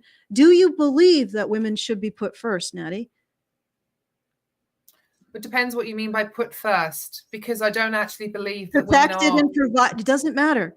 Protected and provided for, in a way that we don't do to men, essentially. Well, life is suffering, right? Life is suffering ultimately. So either men are going to take the brunt of that, or women are going to take the brunt of that, or children are going to take the brunt of that. And obviously, we don't want that for children. And I think that when it comes down to just men or women, men, not only are they expected to do it, but they're willing to do it. Like they're more willing to be, to essentially endure whatever the suffering is in order to, protect their communities and their families and such like that. I don't agree that they actually do. I think throughout history, men have been incentivized to do that. Okay, but we're a little bit off the topic. Do you believe that's what men should do? Please, Alison. We're off topic. Do you believe that what men should do? What Brian said. You're saying that you understand they didn't do it. Hang on a minute. What is it? Can you close the door, please? Okay, come here. Do I believe that men should be doing that for women? Is that what you're asking me? Yes. Okay. You know what? I don't think we should continue. Like I said to you before, let her finish. No, Alison, let her honestly, finish. I'm really uncomfortable with having a kid on stream because this is our channel and we could get it stricken. Because that's true. I'm sorry, I didn't realize. So please, I'm fine with please that. deal with the situation. Just deal with the situation. If you have children on your channel, then you have to be. No, that's fine. That's fine, Alison. It's okay.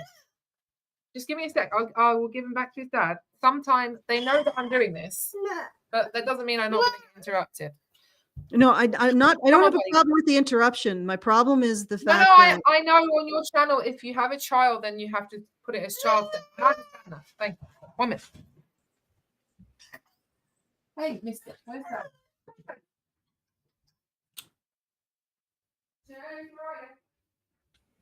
All right. We'll just a moment. InQcell, I see you in here. I'm sorry. If you want to listen to the actual conversation, go to the YouTube channel and check it out there. I know you're like, he's been hanging around in the Twitter space for the entire time, like quietly. I know he's you're cool though, bro. Yeah, sorry, I apologize. I didn't. It's all right. They're watching Star Wars. It's okay. You can't help it. If you're watching Star Wars, you don't leave. If you're a kid and you're watching Star Wars for the first time, but yeah. He is the youngest. Anyway, let me keep going. So, what was I going to say? Do you believe that is? I think that the question was, do you believe that women should be provided? Not whether or not it's happening, but do you believe that it should be the case? I guess. So they should be protected and provided for, or is that specifically what you're asking? Or actually, can I get in here and actually ask it in relation to what you were talking about during okay, sure, where you were laying down your thesis? Mm-hmm. Do you think that men should take responsibility for women's actions? No. Okay, in what circumstances do men not take responsibility for women's actions? I don't think that men take responsibility for women's actions No, now. no. Do you think they should? No. Not do you. So you No. don't think they should. So the situation now is good. All right. I mean, the situation now at this particular moment in our culture, in both the UK and the US, I would say that there's generally a kind of egalitarian, relatively equitable in terms of like who's being held accountable or who's been responsible. I still think that there's issues with how patriarchal attitudes. And I do think that, hang on, Alison, my gosh, please.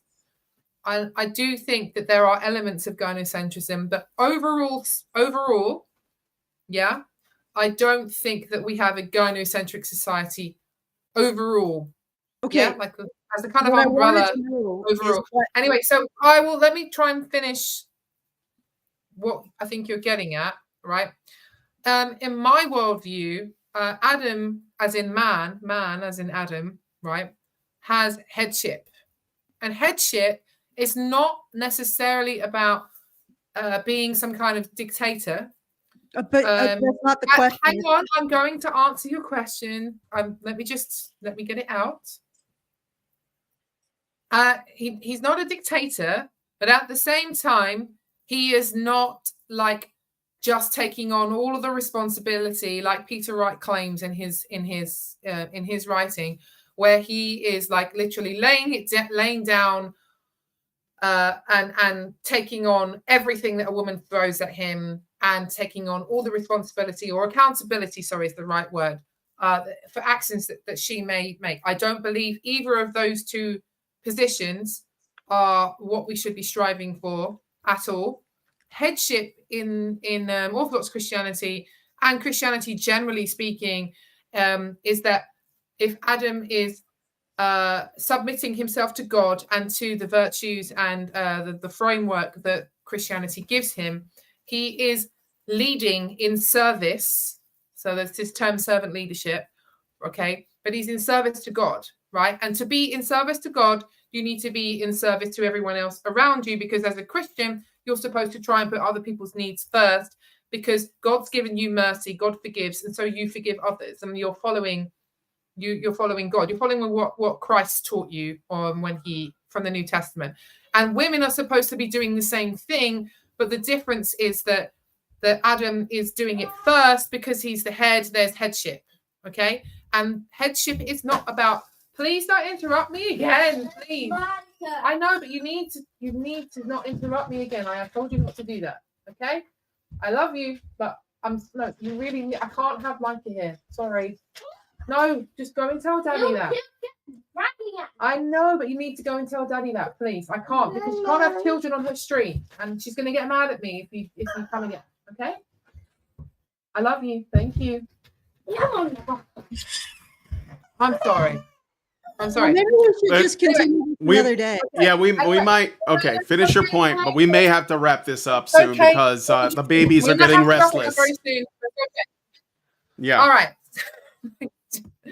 So no, he'll be fine when he realizes that he's got Daddy. Yeah, and he loves Daddy. Don't worry.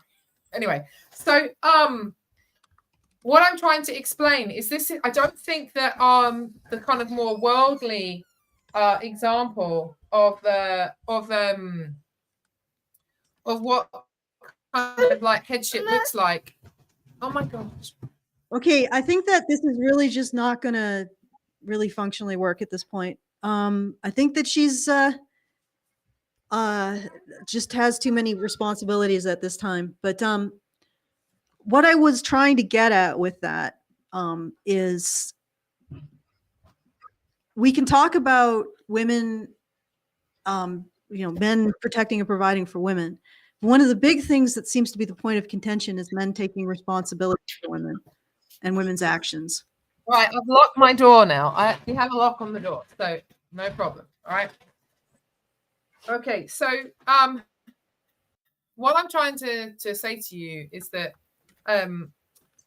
this kind of idea that you need to choose between these two extremes is something that I'm just trying to challenge. I'm saying that Adam having headship, or men having headship in general, it's not based on this idea that the woman doesn't have any responsibility and that she is not held accountable for any of her actions, because she has her own domain, and she also is trying to help Adam because she's also trying to provide, to be in service.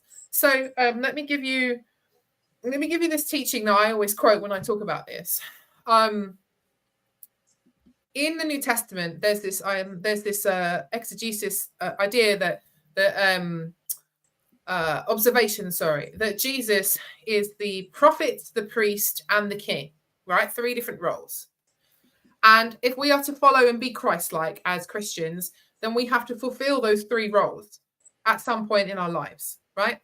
And and this sort of follows a kind of transmutation of the Holy Trinity, which has 3 persons, there's 3 roles, right? In that way. And so the Adam starts off with the kingly office, right? That's his primary office. He fulfills the kingly role, all right? Okay. And then Eve starts off as the woman starts off with the prophet office, okay? And a prophet is someone who's a truth teller who receives revelation from the Holy Spirit. Yeah, that's what a prophet generally is when you look in the Bible. And so the prophet and the king are going to work together because a king will maybe leading from the front and leading by example, but the prophet will be helping to guide the king, will be giving the king information, right? And so then they're working together in that way, but they are to fulfill that office in a priestly manner, which means they're trying to submit to God and trying to live the ascetic life in a way that a priest may do, right? And then there's this idea that once they fulfilled that office, then they can sort of move into the opposite office. So the king can be more prophet-like, and the prophet, the woman, can be more kingly-like or queenly. She's a woman. So if you think about it, when a woman becomes older, she's more matriarchal. She's more likely to have a sort of more leadership role or be more respected in that role as an older woman. A man, when he becomes older, he's more likely to become, he's going to become wise, which is where this kind of wise old man stereotype comes from, right? And then you fulfill that in a priestly manner.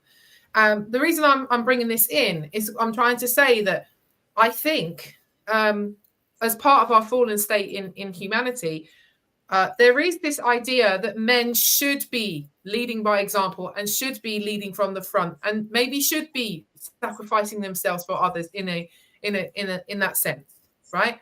Because they should be kind of kingly in this way. And I think this is something that God tells us, but because if you're not a Christian, you're not necessarily doing it in submission to God. It's just something that is there, something that most of us have a bias of, that we experience. Yeah. And so the other interesting part about this, and this is what links to Peter Wright's gynocentrism theory, is that his theory, as far as I'm concerned, is based on this deep resentment about Mary, the Mother of God, the Theotokos. We're on talking about Peter again? Hang on a second. It's relevant to the point.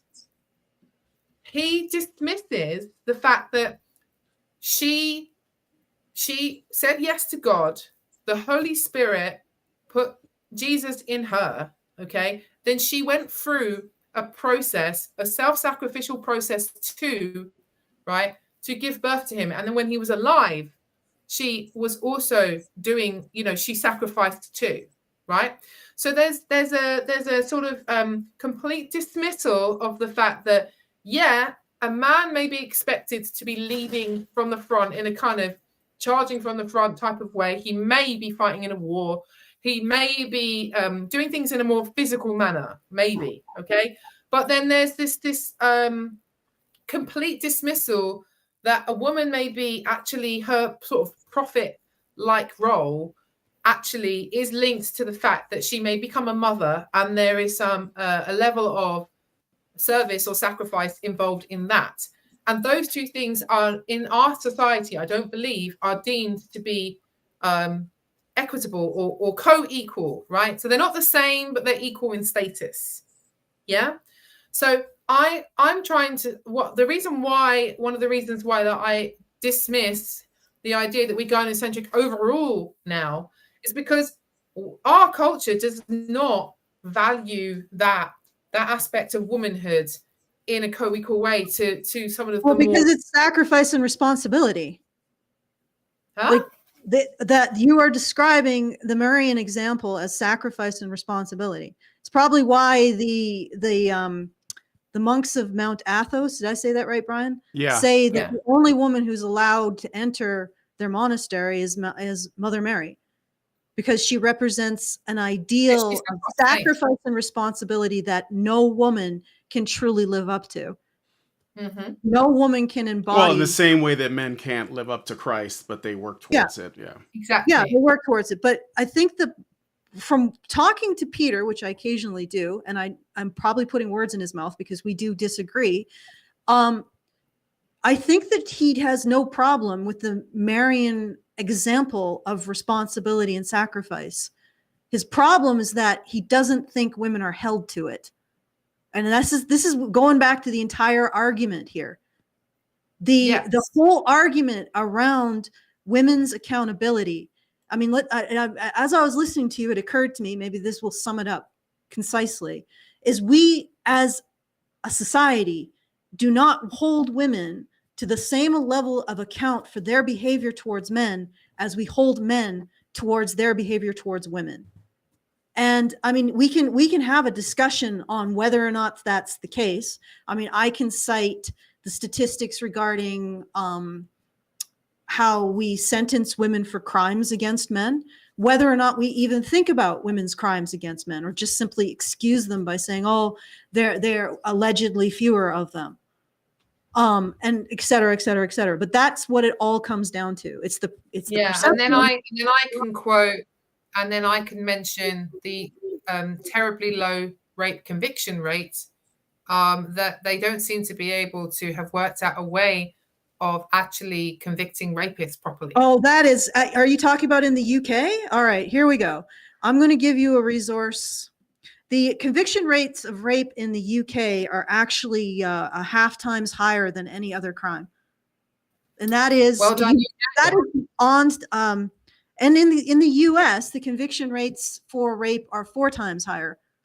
Like the conviction rate for a reported violent crime, most reported violent crimes is about 2%, might be 2.7, so don't quote me. The conviction rate for sexual assault and other like contact sexual crimes is 8%. So once it's reported, that's the conviction rate. So this is absolute nonsense. And where it comes from is feminists are taking the rate at which people respond to questions on an anonymous survey, which is, have you been forced to have sex in the last year? They are often lumping together the male respondents with the female, getting a total population estimate, and then comparing that to the rate of convictions of rape. That is completely dishonest. Now, I can get you that resource right now. Okay, so when I was doing men's rights activism stuff, and I interviewed Barnet Survivors Limited, who specializes in working with men who've been falsely accused, he said to me, the biggest issue overall is the rape conviction rate, that it needs to be higher, and that prevalence of rape is more than what he sees in terms of the conviction. But that's fair enough. Wait a minute. Hang on. Wait, let Natty finish. But I do want to say something to that after. Even though you could say that he actually has a bias in favor of the other way, to say that there's more false accusations and that there's an issue with false accusations. You could even claim that he's actually coming from a biased point of view, and he even says that there's an issue there, right? And the amount of sexual assault that, if you just do surveys, and we could even go into whatever, right? when you actually find out the prevalence of sexual assault and then rape, those two together, yeah, you find that they don't get reported as often as they should. And that's what he's talking about as well. He's saying that that, you know, a lot of women won't go through the trouble of reporting them. So the reason I bring that up is I'm trying to say to you, I recognize the criminal justice gap data. I haven't rejected that and saying that that's completely incorrect. I'm saying that, well, you've got that, and then you've got the sexual assault and rape issue, and then you put them together and you're like, okay, well, this kind of evens each other out. It doesn't. It does absolutely does not. Now, I know that in the UK, it's not, a woman can't rape a man legally. But the fact is that the amount of men who are victims and do not report is far higher than the amount of more women and do not report. So we're looking at a system that when women report, actually preferentially they see justice. Now, maybe they don't want to report for whatever reason. That's on them. It's their decision. It's like if you go to a buffet and you choose the chicken and not the beef, that's on you. Why is that decision being made, Alison? Sorry, what? Why should the decision be made? Because criminals exist of both sexes, and that's probably going to. No, I'm saying, why is the decision that the woman is not going to report? Probably because feminists have told her that she's not going to get justice. In fact, we've heard examples of that in our own show. No, I'm sorry. That attitude existed before feminism. Well, but also the conviction. Did we have data before feminism? Yes, we do have data before feminism. Before which incarnation of feminism? Before feminism. We have data before. I think that we're really floating around a lot in the theoretical right now because we can't know what we don't know. And no, but I'm saying when you say, well, obviously these crimes happen, even though they're not reporting it. I'm like, well, how do we know they're happening? Because surveys. Have surveys that tell us about that. Yeah, so there are anonymous surveys, but the problem is those anonymous surveys are uncovering incredibly high rates of sexual violence against men by women that men do not report at all. Like, and here's the thing. This is what I'm saying. The option is available. The option is available. Let me finish. The option is available to women. Alison, at no point in this conversation have I said that women don't do any bad things to men. The option is available to women. Well, you're saying that women are. I understand that, but okay. Then we start to talk about what the issues in terms of how. Maddie, let me finish. Let me finish. I'm saying that when women are subject to sexual violence by men, possibly not by other women, they are allowed, or they have the option to report. And when they report, the justice system will see justice more than victims of other violent crimes. They are more likely to see justice relative to victims of other violent crimes. Men do not report at all. Men who are survivors of these issues have said that the cops laugh at them, that there is huge barriers to report. Yeah, I'm hoping that those barriers the barriers to save that situation is equal for female victims. You need to make sure that you understand when I'm talking about a women's issue, I am not dismissing that men may have an issue that's similar or the same. I am not doing that at all. And that tends to be how you guys have operated for a long time now. That you think that automatically that's what a woman or a feminist or whoever is doing. I'm not doing that. You're saying that everything that I have. Wait, when you both talk, nobody can hear. All right. Okay. But you are. But this is a digression because the original statement. It's not a digression. It's not a digression. We can go back to. We can go back to the original an example. The original statement the original statement was that I said women are not held to account in the same way that men are held to account. And I used the example of sexual abuse. I mean, it's patently obvious and inarguable. A woman cannot even be charged with rape in the UK for using sexual violence against a man. In fact, statutory rape may not even really exist when a woman in the UK has sex with an underage boy. Like that I've looked at the statute. It's like they can't, I don't know what they call it. It's almost like it doesn't exist. So the situation is that in the law, women aren't held as accountable. Now, in practice, are you trying to claim that women rape, as in statutory rape the same rate as men or more? I have been literally, Maddie, you just demonstrated that you have no idea of what I do. I do know what you know. Wait. I know that you misrepresent data as well. Okay. I'm sorry. Allison. You have done numerous times, and it's been pointed out to you. No, it has not. It has not been correctly pointed out. And here's the problem. When we're talking about a conclusion. So that's why in this conversation, I've tried to be like, look, the worldview that you have. Can I finish? Because you are wrong. Where it came from. That's why. This information is not not be honest incorrect about the data at all. I'm sorry. You are not being honest about the data. I'm gonna. The honest to God truth is that I'll shut up for a second. All right, yes, I'm gonna start muting people. Okay, go ahead, Allison. Finally, let's try not to throw any ad hominems or anything. No, it's fine. It's fine. Let's try not to throw any ad hominems. Get your pussy off the camera, Allison. Okay, go ahead and. Just kidding. Right. Go ahead. So the data, and first of all, this is something I've talked to. There are two issues here. One, are women held to the same account when they are sexually aggressive against men as men are in the reverse? And the answer is no, they're not. They're absolutely not. Okay. Doesn't matter if we look at prevalence. That doesn't matter. That's an issue of rates of sociopathy plus abuse, unaddressed abuse in the population. That's what prevalence relates to. Now, the second issue is the science around who is doing what.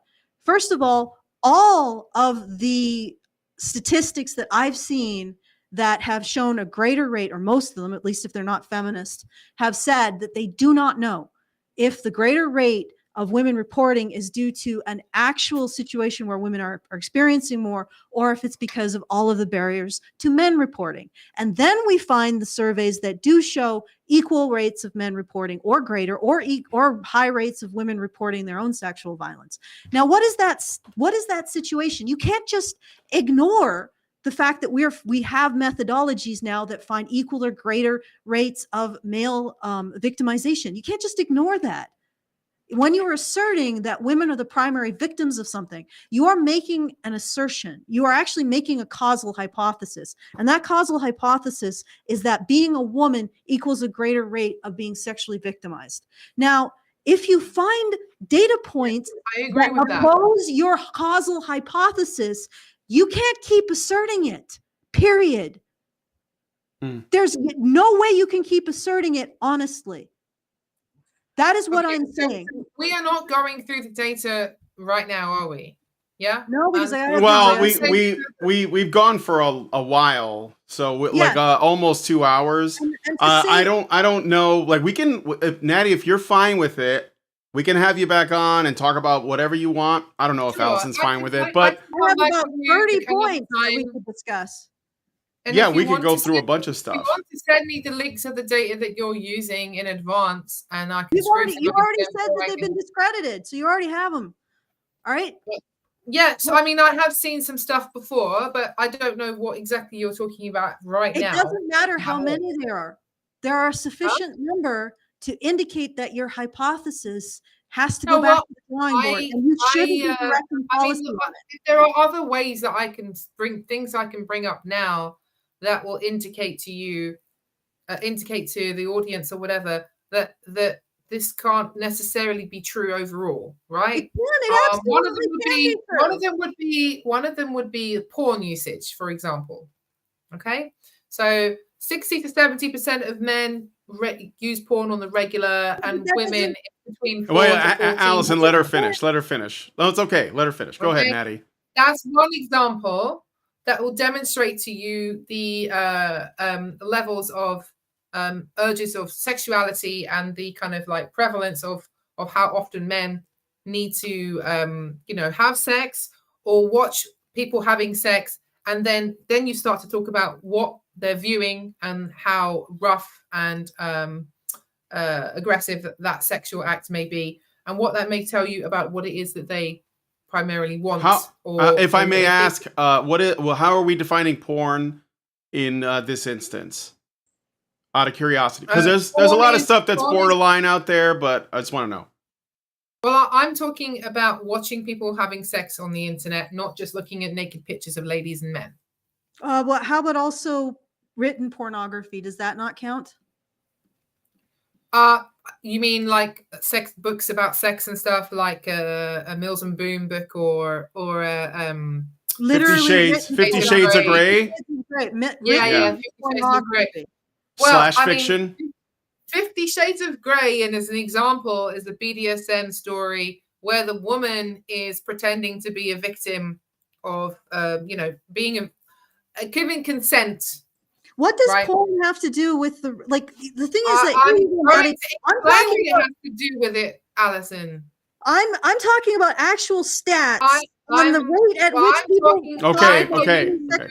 I'm giving you an example. No, you know what? Demonstrate. This is nonsense. The prevalence Who uses porn has nothing to do. You're like, I dismiss the rate at which people reveal that they've been sexually abused. I'm going to talk about porn to approximate what? Nothing. Like you cannot be presenting this idea. Didn't have a question. You cannot honestly be presenting this idea that stats about the rate of porn use has more relevance to the rate at which men and women are subject to sexual abuse than the statistics related to men and women revealing how much they're subject to sexual abuse. This is nonsense. Again, I'm not going to be part of it. How could like porn usage not tell us anything about the psychology of those who are watching it? Porn usage represents people's fantasies. They don't always act out their fantasies. In fact, I have a study that shows both men and women prefer the submissive position in BDSM. Okay? Right. And also that when women do look at porn, it's the more violent stuff. All of this stuff is irrelevant. Yeah, and you know what's very interesting is more violent stuff. Wait. Engage in the acts they're in. If you're both talking, entertainment does not mean they're going to engage in the acts they're in. Let's look at what they say about what they've experienced. Oh, shoot! My port. Oh my God. Okay. At least I'm not the only one that got interrupted by something. Yeah. Well, we should. I think this is like another conversation. We should. I don't think we shouldn't have it, but I'm saying like this has been going for 2 hours, and I'm getting hungry, getting a little hangry, and I don't even know what we're gonna do with the X space. Nobody's in it. So. Oh, and no one's in it. I mean, NQ is in it. I don't mean to disrespect, bro. He's been chilling in there. He's probably fine. But I don't want to like make this longer. But I would say this. I think we should put a pause. Maybe do another one. If Natty's okay with it, we can set another day and talk more.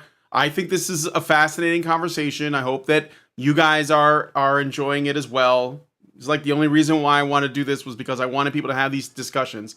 I will say that I don't think it's, and this is like just a little critique, I don't think it's fair to hold us to like your disagreements with Peter Wright have nothing to do with us, really. Like if you disagree with him, I don't know everything that he's written. I don't read his stuff. He's DM'd me a couple of times. I think that the term gynocentrism is really overused. That doesn't mean that I don't think there's something there that is worth talking about. That's always been my position. And I don't even use it that much, the term myself. Because I do think it can be overused, like a lot of things. It can be used to just explain away everything. And I don't think it's necessarily bad that men, generally like put themselves in harm's way to protect women and children. I think that's probably the way it should be, and that's okay, right? And so, but I would just say that in the future, if we're going to discuss gynocentrism, that's fine. But I don't want to answer for Peter Wright. I don't think Allison would either. No, no, I so don't. I think that we should talk about it No. outside of that, if possible. Not the least of which is me and Peter have our own disagreements. So I don't want Right. to speak for him because then I'll be putting words I'm in his sure you mouth. do. I'm sure you do. Yeah. My response to that is that he was the one who popularized this term more than anyone else, and so anyone's using it is in reference to what he's put out there. Yeah, and I also know that he generally avoids confrontation. So I'm sure that you've probably tried to call him out multiple times, and he just doesn't respond to you. Have a live discussion with people. Yeah, I'm sure. But instead, he probably likes to try and put messaging out there that gets people to attack me or others and scare them insane. Well, again, I don't think we should answer for any of that either. I know there's a lot of people on X that, like they have their cliques and all that. I don't do that at all. I just stick to this because I don't know anything about it. So again, I don't know anything about the flying monkeys. I know that there are flying monkeys, but I don't deal with that at all. Yeah, I wouldn't say that Peter is engaging in any of that. No, he doesn't do the dirty work himself. He gets I don't even think he's actually even inciting anything either. From my conversation with I don't think so. I think that this is just people who are upset with the things that you say on Twitter. There are some people that are terminally online, maybe. I don't know. I mean, I think that you could, pick your battles is how I see it. So yeah, pick your battles. And the thing is that there are all kinds of people on Twitter who will get upset at what you say and have strange. Of course, that's what Twitter's like, or X even, as it's called now. Yeah, I think you guys are being disingenuous about that, but I'm not going to labor that point. What do you mean disingenuous? I'm saying what I observed from having a closer association with Peter Wright. I do not think that he is in any way responsible for sending flying monkeys towards you. I don't think he thinks about you enough to do such a thing. Like, honestly, I'll be really honest. I haven't claimed that he thinks about me all the time at all. I'm not claiming that. Yeah, but he would have to in order to. I do know though that the worldview that he promotes, it does put this messaging out there that if a woman disagrees, say like I am, I'm a bit of a betrayer. I left believing and promoting this worldview, which is very similar to what you guys are doing, right? Okay, and there are others that have done the same, and they've been treated to a very similar weird smear campaign with certain people who then, well, especially as a woman, because the whole thing is that female narcissism is what's running society, and women are being encouraged to become narcissistic, and therefore, I think that's true. And who disagrees with that, then therefore I must be an example of it. Right. Well, I mean, yeah, but you do the same thing, Natty, when you talk about how people have these mother issues and they advocate for men's rights. Like, I don't diagnose people with mental health conditions based on the fact that I don't like them. I might say, you're probably using the colloquial term. You may have an issue with your mom or your dad. That is not the same thing as claiming somebody's a psychopath, a sociopath, a narcissist, or personality disorder.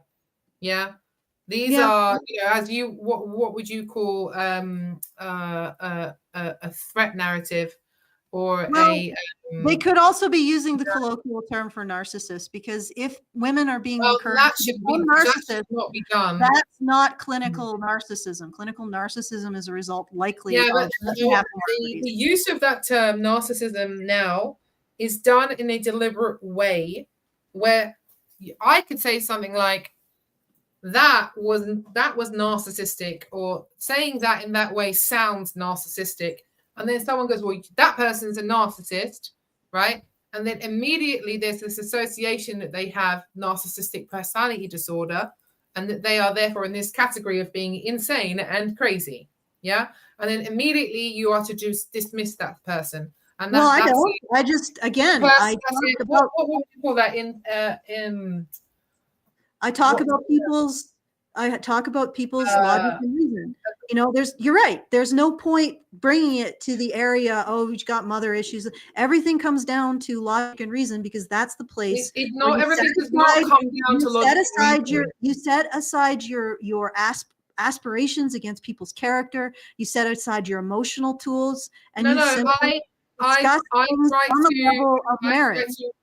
try to stay faithful to the fact that I understand that those two things are like you want to keep the weapons for yourself, but you don't want other people deploying them against you. No, but regardless, I really need to get going. But no, I understand you need to get going.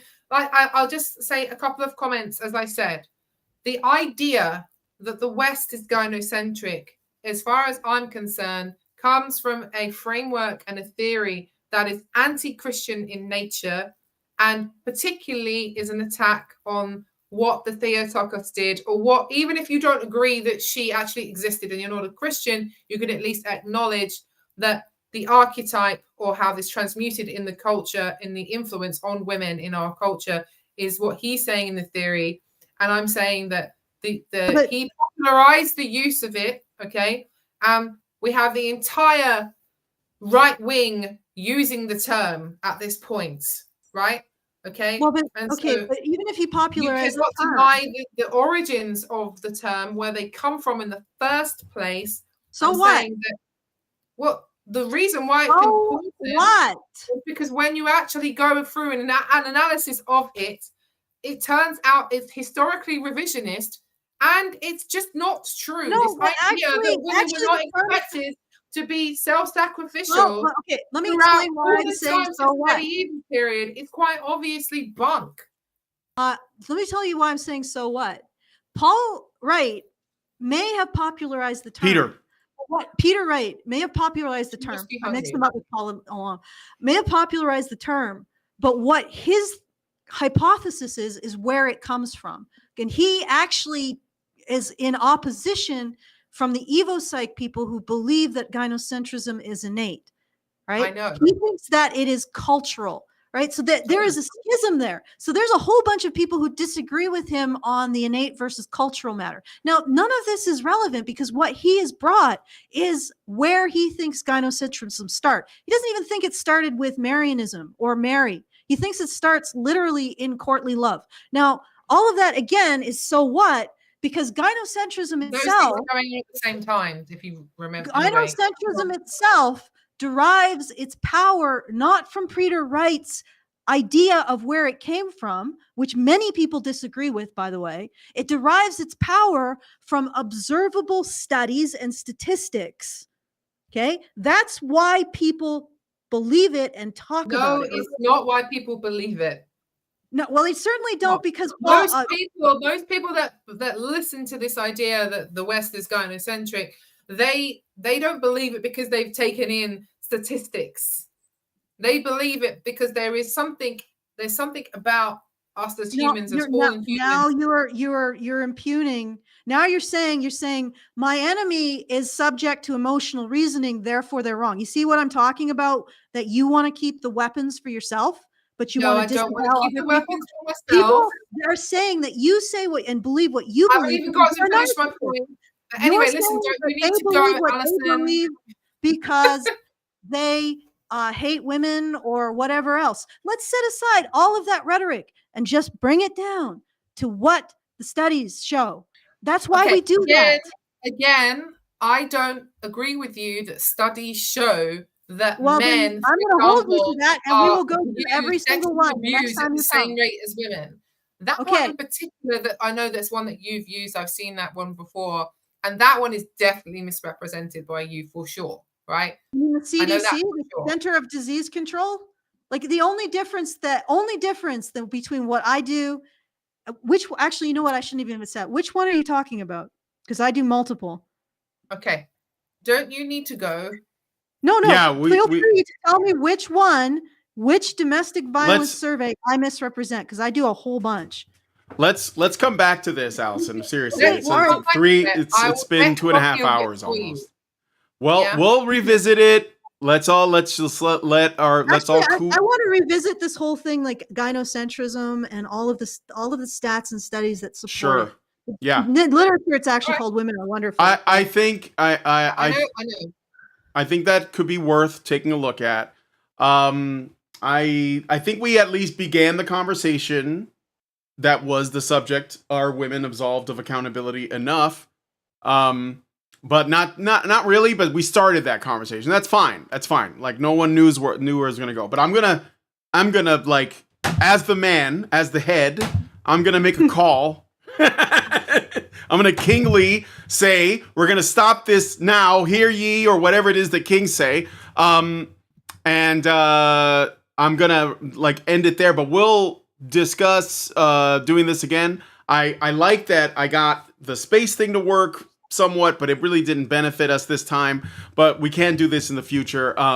Maybe we'll stream a Twitter space. I don't know. We'll see. But anyway, Allison, are you cool with me ending the show? Yeah, I'm fine. I gotta go do other stuff, and it's Yeah, really freaking yeah, no, it's cold. fine. I gotta Okay, arrange to get home. so I will end the show there.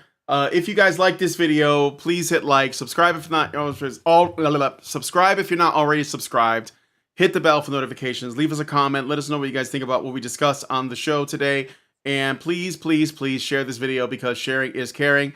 Thank you guys so much for coming on this episode of whatever this is. I think it was just like a Twitter conversation with Natty. I want to thank Natty for coming on and hanging out with us. And we will talk to you guys in the next one. The Emperor Protect. Men's rights activists are machines, dude. Okay? They are literal machines. They are talking point machines. They are impossible to fucking deal with, especially if you have like a couple dudes who have good memory on top of that too.